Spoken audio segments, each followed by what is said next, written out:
So much. Beautiful. Hi, Kat. Good Hi, how's morning. it going?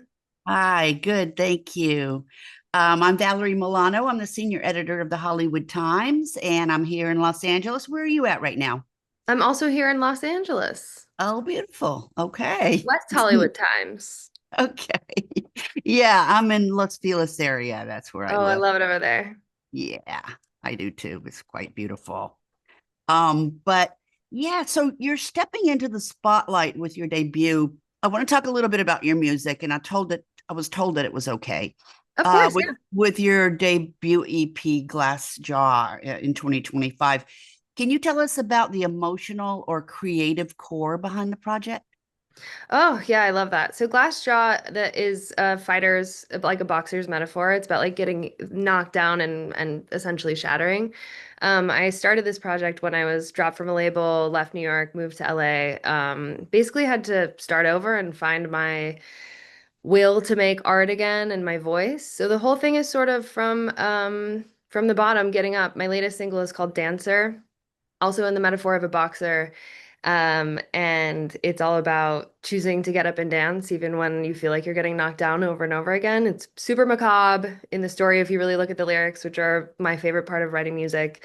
I essentially like kill my opponent, don't know my own strength. It's sort of like a Love Lies Bleeding meets Rocky meets Flashdance.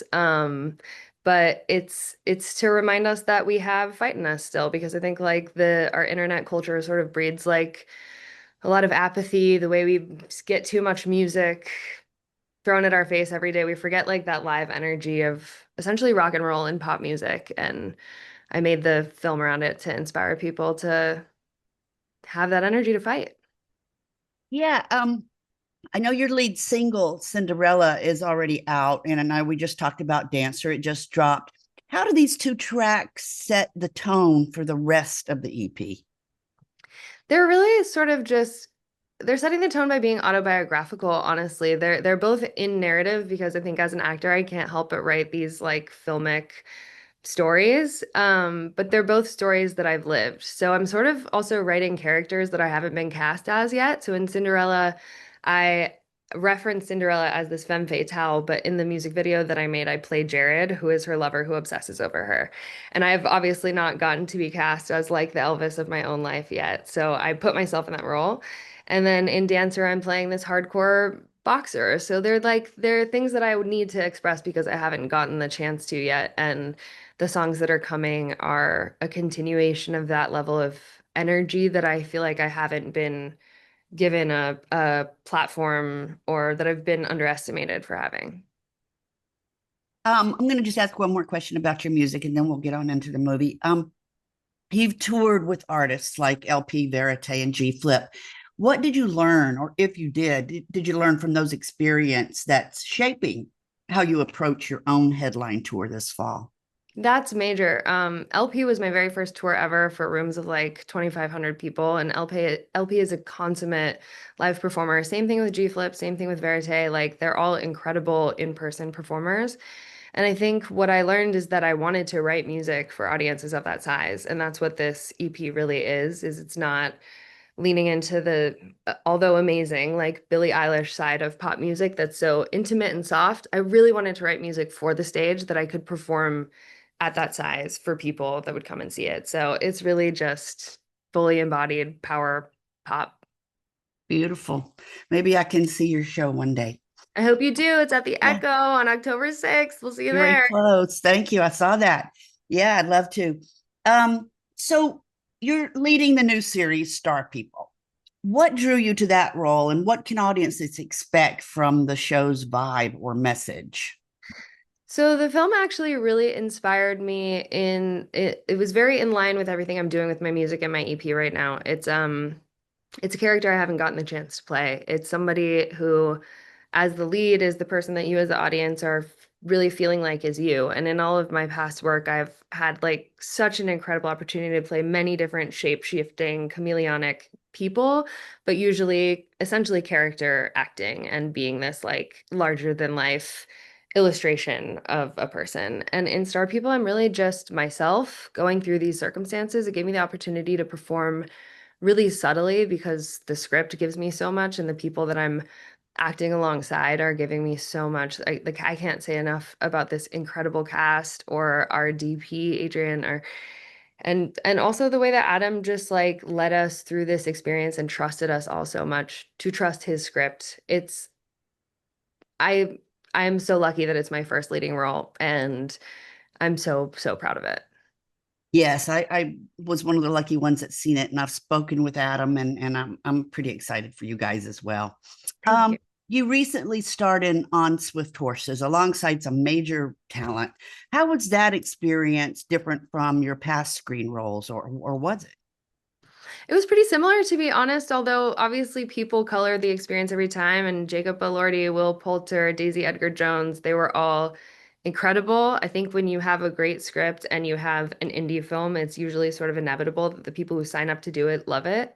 So everybody was really wonderful in that experience. But I would definitely liken it to the experience of doing my first acting job, which was The Deuce, alongside James Franco and Maggie Gyllenhaal, because they're just titans of their craft. But at the end of the day, they level with you if you are agile and you're playing with them. And the script is our like common denominator. And I would say that that was true with On Swift Horses too. We had a world we were all living in, and everybody was really willing to play. And the better the work is, the better the script is, the more likely it is that the people who you're working with are jazzed and like available to you no matter whether you're a gigantic name or a background actor in the space.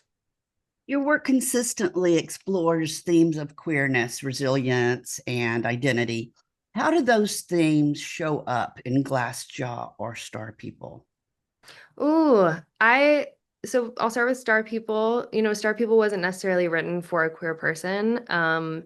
But once I took the role on, the first thing I said to Adam was that I might play this character like for my own information as non-binary. Although what I loved about her so much, or them, or whatever, is that Claire doesn't have the time or the concern to think about her pronouns. All she cares about is what she's seeking. She has a very singular focus. And I think even for me as a queer person, sometimes I can get exhausted explaining my queerness to the world. So it was also just kind of nice to step into the role of a person who is who she is, who they are, driven by what she's driven by. And there's like undertones of queerness being that a queer person is playing her. Like I really enjoyed just trusting that about myself while taking on that role. And as far as Glassjaw goes, I mean, again, pop music is so subversive that you can listen to it and have no idea you're listening to a super gay song. I mean, the fact that half of the world loves Pink Pony Club by Capel Roan right now and they don't know it's about a gay club in West Hollywood.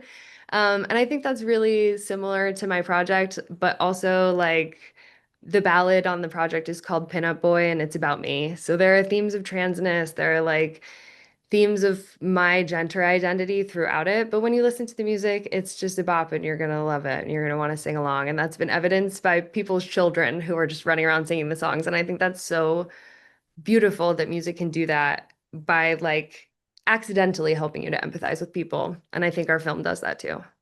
There you go. As a non-binary artist, what has your journey been like navigating both the music and film industry?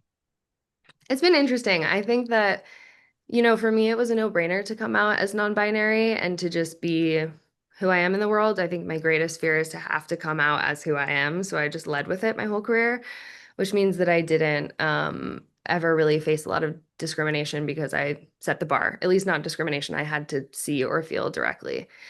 That being said, it's pretty funny being a non-binary actor because I rarely, if ever, get cast in non-binary roles because we're still stuck in a very binary idea of what a non-binary person looks like. So I play a lot of femme fatales. I play a lot of women with that like in the back of my mind that I'm imposing a genderqueer perspective onto this person. And I think that fleshes them out and makes them more interesting. But yeah, I'm not booking the non-binary roles because we have a very strong idea of what a queer person looks like still, unfortunately. And I hope that ever so subtly I'm changing that with my work. Yes, and I hope so too. We've talked about your shows coming up. You know, you've got two huge headline shows coming up at the Echo and elsewhere. What can fans expect from a live Kat Cunning performance? You can expect a lot of truly engaged performance. My performance life comes from cabarets and things like that, where you really directly lock in with people. There's some talking, there are some ballads where you might cry, but there are also gigantic songs that make you feel like you're in Madison Square Garden. There's a live band, there are dancers, but it's also not so much thrown at you that you disengage from really being there in the room with the people on stage. And that's sort of my goal, is to play with that aperture in live performance, is to like really give you something that reminds you why we're live and give a sort of rock and roll approach to pop music. What's one story you're dying to tell through music or film that you haven't had the chance to yet? Ah, such a good question. I mean, I do feel like Glassjaw is such a list of like roles that I'm crossing off my bucket list of things I want to be. But in film, I think that Claire is the star, like she's the starting place for me of actually getting to play these more grounded, introverted characters who aren't necessarily larger than life. But I also want everything. I want to be in the most slapstick of comedies where I'm commenting on what it's like to be a woman or a non-binary person in this world. And I also want to play the incredible dramas alongside Kate Blanchett. Like I want to do it all. I'm totally insatiable. And I just want to work with people that challenge me in both fields, and I want to keep having conversations with people in my audience who want to talk about what's really going on in the world and be present with it instead of totally escaping it at the end of the day. Thank you, Kat. And the final question, in one word, I hope it's not too difficult this morning. In one word, how would you describe the moment in your life and career right now? It's tasty. I love it. There's a lot Okay. to chew on, you know? Yeah. Good. All right, Kat. It's a pleasure to meet you virtually. We're the Hollywood Times dot today, and the Hollywood Times official is our YouTube channel. How can our readers and our viewers find out more about you? Social media or your website or what? I am Kat Cunning everywhere. You can listen to the music at Kat Cunning. You can find my website at Kat Cunning. You can see about the updates on Instagram at Kat Cunning. Everywhere, baby. DM me. Love it. Thank you. I hope to see you October 6th. Have a great rest of your day. Thank you so Again much. for your time. Okay. Bye bye.